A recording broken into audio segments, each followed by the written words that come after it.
Scan this. Sovi is here. Let's level up. Infinite series look scary, but we can solve this comparison problem quickly.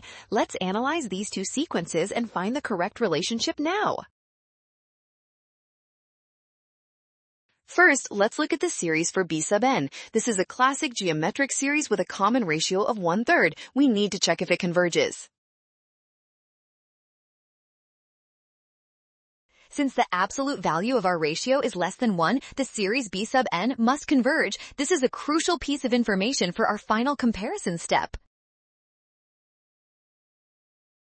Notice that a sub n is less than b sub n because of the numerator.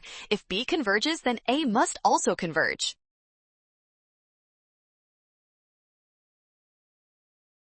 Well done! Scan now. Avoid rushing when checking signs. Trust the given terms and check your steps to ensure you pick option C correctly.